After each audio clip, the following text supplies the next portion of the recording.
TV KPM.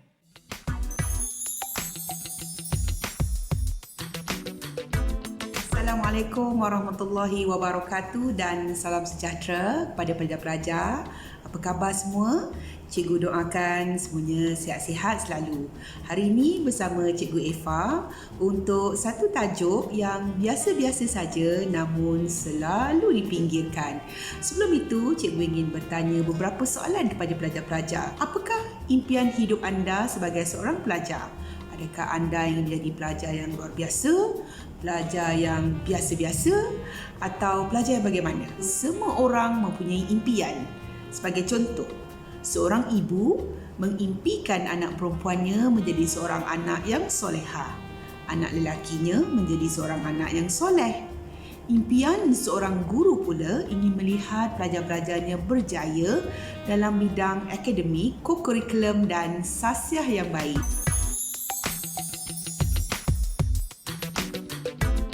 Apakah isu impian bagi seseorang pelajar?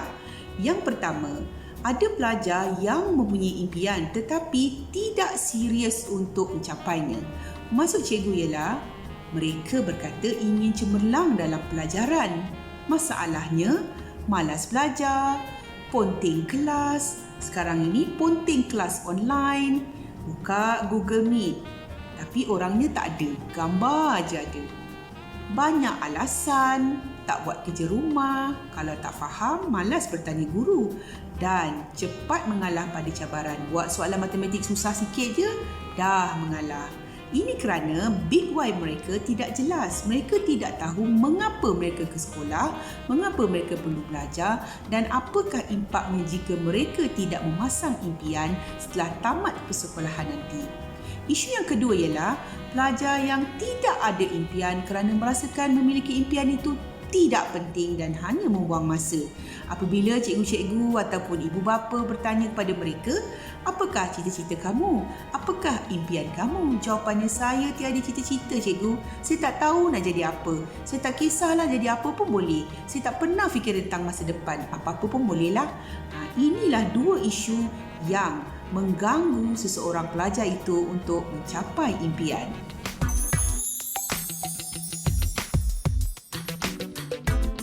Impian bermaksud apa yang diimpikan, angan-angan dan hayalan. Sebagai contoh, seseorang pelajar teringin atau berimpian menjadi seorang doktor kerana dia mahu membantu orang susah atau orang yang sakit. Mungkin juga pelajar itu ingin menjadi seorang ahli perniagaan yang berjaya dan kaya raya kerana ingin membantu orang yang lebih susah. Ingatkah ketika kecil dahulu bagaimana pelajar-pelajar mula tahu menunggang basikal? Bermula dengan melihat orang lain menunggang basikal, bukan? Dan pelajar berasa, wah bestnya, wah seronoknya. Alangkah bagusnya kalau saya pun boleh menunggang basikal. Bolehlah saya menunggang basikal keliling taman perumahan. Mungkin itu yang pelajar-pelajar fikirkan. Maka pelajar pun membuat tindakan. Minta ibu bapa belikan basikal, pelajar naik basikal, terjatuh, luka, ada yang berdarah, ada yang termasuk dalam longkang, ada yang menangis. Namun para pelajar tidak pernah berputus asa, tidak kenal erti mengalah, terus bangkit dan belajar lagi menunggang basikal. Tapi mengapa ya? Kerana impian pelajar sangat jelas ketika itu. Saya mesti tahu menunggang basikal. Pelajar, tidak semua impian itu akan dapat kita capai. Tetapi tanpa impian, kita tidak akan ke mana-mana. Oleh itu, impian perlu diurus, impian perlu diatur dan dilaksanakan supaya dia tidak menjadi semata-mata impian.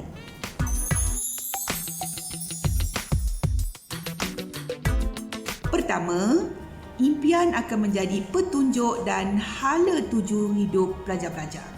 Orang yang berjaya tahu apa yang ingin dicapai dalam hidupnya dan sentiasa bersemangat, berusaha dan berkongsi impiannya kepada ibu bapa, guru dan rakan-rakan. Sebagai contoh, jika pelajar berimpian untuk cemerlang dalam SPM atau apa-apa peperiksaan, maka pelajar akan belajar bersungguh-sungguh. Atau Bayangkanlah jika pelajar-pelajar menaiki bas pergi ke sekolah, tetapi pemandu bas tidak ada hala tuju, tak tahu nak pergi sekolah mana, maka bas tak akan bergerak, di situ ajalah basnya. Sama juga ada orang matlamatnya ingin masuk syurga, maka perangai yang ditunjukkan, tindak tanduknya, cara bercakap, semua menunjukkan sifat-sifat baik sebagaimana calon penghuni syurga. Yang kedua, kenapa perlu mempunyai impian? Impian akan meningkatkan potensi diri pelajar-pelajar. Pelajar-pelajar akan nampak kelebihan, kenal, bakat dan pelajar akan jadi lebih bersemangat dan tahu apa yang perlu dilakukan. Dan yang utama, apabila ada impian, bila pelajar tahu apa yang nak dicapai, segala peluang yang berada di depan mata pelajar-pelajar akan rebut. Sebagai contoh, dalam musim sekarang ini kita tidak boleh ke mana-mana, tetapi untuk mencapai peringkat antarabangsa penglibatan kokurikulum, pelajar-pelajar merebut peluang yang ditawarkan secara online dan memanfaatkan segala sumber yang ada. Buku, guru-guru, internet. Itulah sebabnya kenapa perlu mempunyai impian. Dan sebab yang ketiga, apabila pelajar mempunyai impian, pelajar mampu untuk membuat pilihan dalam kehidupan sendiri. Tahu apa yang diingini. Maksud cikgu adalah pelajar mengurus diri sendiri berdasarkan impian sendiri yang dibina sendiri, bukan impian kawan-kawan, bukan impian orang lain. Supaya apabila berlaku kegagalan, pelajar-pelajar tidak menyalahkan orang lain. Didik TV KPM. Didik TV KPM.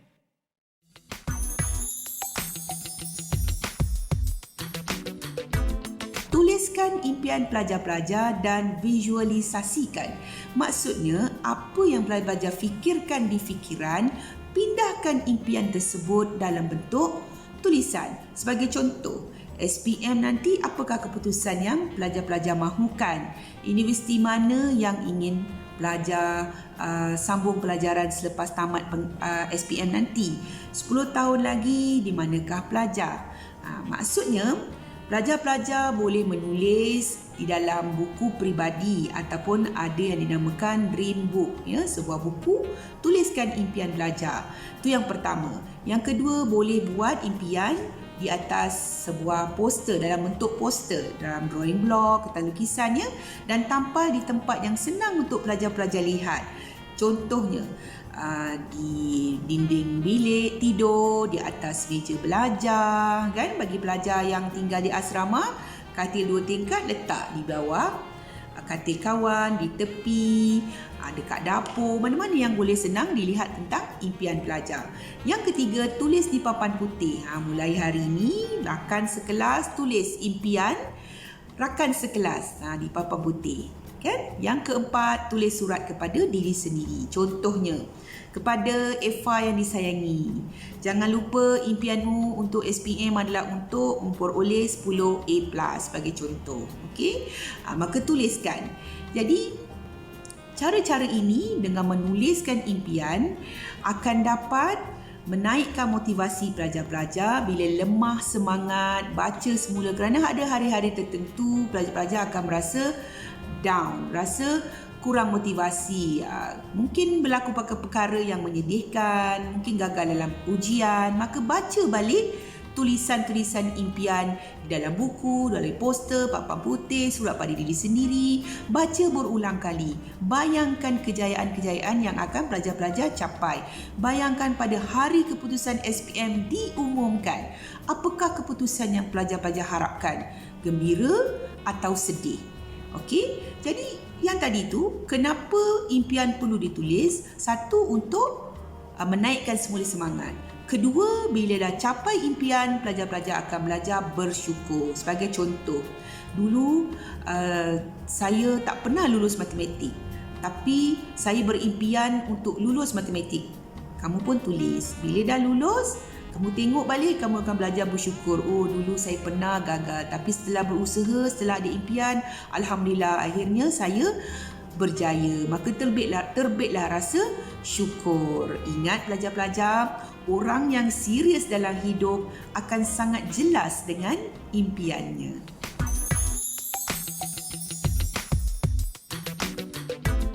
setelah pelajar-pelajar menyenaraikan impian, susunlah ikut keutamaan. Kerana impian ada jangka pendek dan ada jangka panjang. Sebagai contoh, jangka pendek yang terdekat ini adalah pelajar ingin mencapai kecemerlangan dalam SPM. Kemudian selepas SPM, pelajar-pelajar mula memasang impian ke matrikulasi atau pra-universiti atau diploma atau bidang kemahiran, ya. Susunkan. Kemudian selepas itu bekerja, memiliki kereta apa, rumah apa dan berkahwin. Dan mungkin ada yang berimpian untuk memiliki sebuah supermarket. Susun mana yang utama. Bagaimana caranya? Kita kena sentiasa sedar dan tahu apakah impian masa sekarang, dan itulah yang paling utama. Kerana apabila kita tidak mempunyai impian dan tidak memberi keutamaan, maka kita akan hilang fokus dan hilang arah. Ingat pelajar-pelajar, berimpian itu percuma. Namun, kena selaras dengan doa dan tindakan.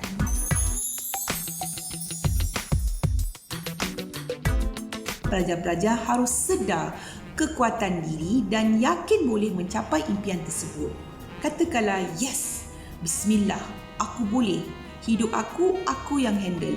Allah sentiasa dengan aku. Restu mak ayah, fokus, terus bergerak dan capai impian. Kenapa perlu yakin pada diri? Bagaimana agaknya kalau pelajar-pelajar sendiri tidak yakin pada diri, bagaimana orang lain ini yakin pada diri pelajar-pelajar? Soalannya, bagaimana untuk meyakinkan diri? Pertama, berhenti membandingkan diri sendiri dengan orang lain. Pelajar-pelajar mempunyai impian sendiri, kelebihan sendiri dan apa yang ingin capai dalam hidup. Tidak sama dengan rakan-rakan yang lain. Kedua, fikir yang positif tentang diri. Usah selalu merendah-rendahkan diri sendiri. Aku tak cantik, aku tak pandai, aku miskin. Kata-kata negatif itu akan membuatkan tahap keyakinan diri pelajar menurun. Ketiga, terima diri sendiri seadanya. Anda adalah anda, tidak perlu menjadi orang lain. Kerana setiap orang Tuhan jadikan dengan keunikan tersendiri. Keempat, mantapkan diri sendiri dengan ilmu, tambah pengetahuan. Tak tahu belajar komputer, tak tahu komputer, belajar komputer. Tak tahu mengendalikan PowerPoint, belajar. Tak tahu cara bagaimana nak berkomunikasi, belajar. Mantapkan diri dengan ilmu. Insya-Allah anda adalah apa yang anda fikirkan.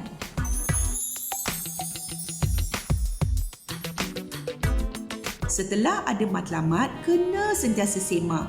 Berjaya ke, berkesan ke, ataupun dalam perkataan yang mudah adalah muhasabah diri. Sebagai contoh, pelajar ingin berjaya dalam pelajaran. So, pelajar pun fikir ingin membuat belajar secara berkumpulan. Tetapi setelah dinilai macam tak berkesan pula, kerana bila buat belajar secara berkumpulan, ada rakan tidak serius, tidak menikmati masa, pelajar sendiri yang tidak fokus atau bergurau senda. Jadi perkara itu setelah dibuat penilaian tidak sesuai untuk membantu mencapai impian.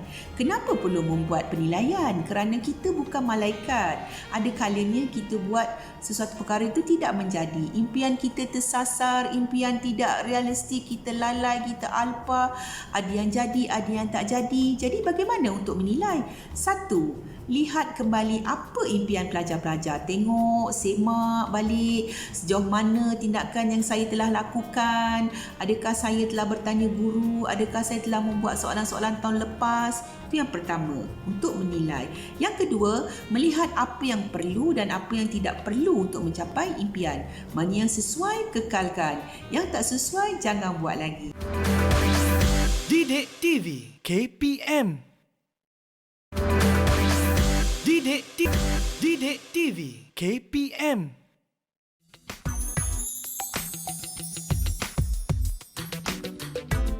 Abaikan perkataan-perkataan negatif. Abaikan. Maksudnya apa? Dalam proses pelajar mencapai impian, pasti ada hinaan, cercaan, kecaman, kutukan, ejekan daripada rakan-rakan. Sebagai contoh, alamak, nak tunjuk rajin lah tu baca buku. Alah, kalau dah tak pandai tu sampai bila-bila pun tak pandai. kau ni acah-acah baik lah. Alah, insaf dah ke? Itu mungkin antara kata-kata negatif yang pelajar-pelajar pernah dengar. Impian anda, impian pelajar-pelajar selalu direndah-rendahkan, selalu dipertikaikan dan digelak-gelakkan oleh mereka. Agaknya, mengapa mereka berbuat demikian? Pertama, kerana mereka tidak mahu melihat pelajar-pelajar mencapai impian, kerana mereka pun tak ada impian dalam hidup. Kedua, mereka mungkin dengki dengan pelajar-pelajar. Jadi bagaimana untuk abaikan kata-kata negatif tersebut? Pertama, sabar dan kuatkan diri. Pelajar-pelajar, hidup ini adalah pentas, seumpama sebuah filem yang di dalamnya ada pelbagai watak. Watak baik, watak jahat, watak nakal, watak lawak, watak ibu-ibu, begitu dalam sebuah filem. Dalam sebuah cerita kelakar pun tidak ada ceritanya dari awal cerita itu ketawa sampai ke penamat cerita. Tidak ada. Mesti ada watak-watak yang pelbagai. Begitulah dalam kehidupan. Jadi pelajar-pelajar kena sentiasa berdoa agar diberi kekuatan, sabar dan kuatkan hati. Jangan marah-marah kerana yang kedua cara untuk mengabaikan adalah tidak melayan dan buat tak tahu aja, buat selamba. Kerana matlamat mereka adalah untuk menjatuhkan semangat pelajar, meranapkan impian dan membuatkan pelajar-pelajar berasa down, berasa lemah semangat, tidak bermotivasi. Jadi, pelajar-pelajar nak ke impian mereka itu terlaksana? Sudah tentu tidak. Ayo, jangan benarkan perkara itu berlaku. Lawan, self-talk di dalam hati, cakap di dalam hati. Aku akan teruskan perjuangan untuk mencapai impian. Dan yang ketiga, anggaplah semua kutukan, kata-kata negatif itu sebagai cabaran. Lagi orang ejek, lagi orang mengata pelajar-pelajar, lagi bersemangat. Seperti cerita katak pekak, bagaimana katak pekak itu terus fokus walaupun katak-katak yang lain memperlekeh, mengejek. Kau tak boleh kerana katak pekak itu ingin menaiki tiang yang licin. Kebetulan katak tu pekak. Kalau katak tu mendengar dan dia mengambil kira kata-kata negatif, dia pun akan jatuh seperti katak-katak yang lain. Namun, katak tersebut terus menaiki tiang tersebut dan berjaya. Pelajar-pelajar, kebanyakan orang yang berjaya bermula daripada langkah yang pertama untuk meneruskan langkah yang ke-1000.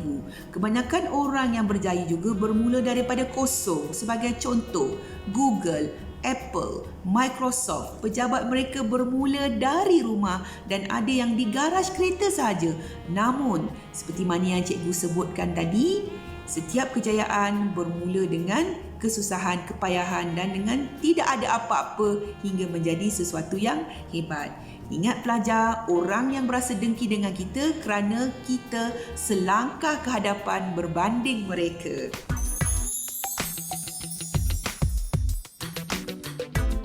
Untuk mencapai impian, pelajar-pelajar perlu kekal fokus kerana dalam perjuangan mencapai impian itu pasti banyak gangguan.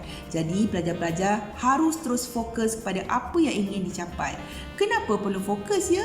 Kerana yang pertama, dengan fokus pelajar-pelajar tidak akan lalai, tidak akan membuang masa melakukan perkara-perkara yang sia-sia yang tidak menjurus kepada mencapainya impian.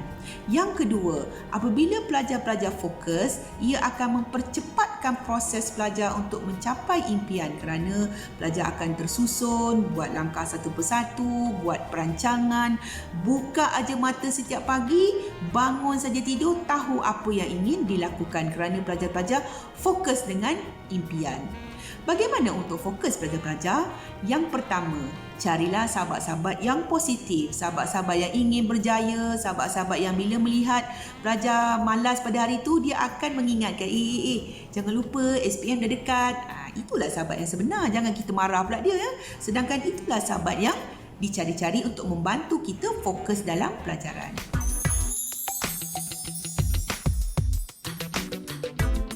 Semakin banyak impian kita, semakin banyak yang perlu kita ingat kepada Tuhan. Bagaimana cara untuk ingat kepada Tuhan? Yang pertama, pelajar-pelajar, buatlah apa yang Tuhan suruh dan buatlah apa yang Tuhan suka. Kerana bagaimana kita ingin memohon kepadanya agar impian kita terlaksana, tapi kita buat perkara yang Tuhan tidak suka, buat perkara yang Tuhan tidak suruh. Tidak adil, bukan? Yang kedua, banyakkanlah berdoa. Orang yang tidak berdoa adalah orang yang sombong. Dalam mencapai kejayaan, jangan kita rasa kita nak mencapai impian, kita ni kudrat kita kuat, kita ni ada otak yang pintar, kita ni ada keluarga yang kaya, boleh menyediakan pelbagai kelengkapan. Kita jangan lupa semua itu daripada Tuhan. Banyakkan berdoa. Yang ketiga, banyakkanlah bersedekah. Ada orang kata, tunggu saya kaya dulu cikgu, baru saya bersedekah. Sebenarnya silap. Dengan bersedekahlah kita akan menjadi kaya. Pelajar-pelajar, pernahkah terfikir, adakah rezeki itu duit semata-mata? Tuhan pemberi rezeki. Rezeki itu luas ya pelajar-pelajar. Senang faham pelajaran, dapat sahabat yang baik, semua urusan belajar kita dimudahkan, itu pun dikira sebagai rezeki. Tetapi sekiranya pelajar-pelajar melakukan perkara-perkara yang menjadi penyekat kepada rezeki, seperti suka membuli kawan, suka melawan guru, tidak hormat kepada ibu bapa, kalau berhutang dengan kawan tak nak bayar, maka perkara-perkara ini yang akan menjadi sekat kepada turunnya rezeki daripada Tuhan. Seperti konsep helikopter. Helikopter akan turun ke bawah sekiranya padang itu tidak ada apa-apa yang menghalang. Sama juga dengan rezeki yang ingin Tuhan turunkan. Tuhan akan turunkan rezeki sekiranya perkara-perkara ini selesai. Belajar hormat guru, taat ibu bapa, tidak melakukan perkara-perkara yang lalai, sembahyang tak lupa. Okey, perkara-perkara ini selesai, maka rezeki akan mudah turun. Jangan lupa pelajar, selangkah kita dekat dengan Tuhan, 1000 langkah Tuhan akan dekat kepada kita. Tidak semua impian kita akan dapat dicapai, tetapi tanpa impian kita tidak akan ke mana-mana.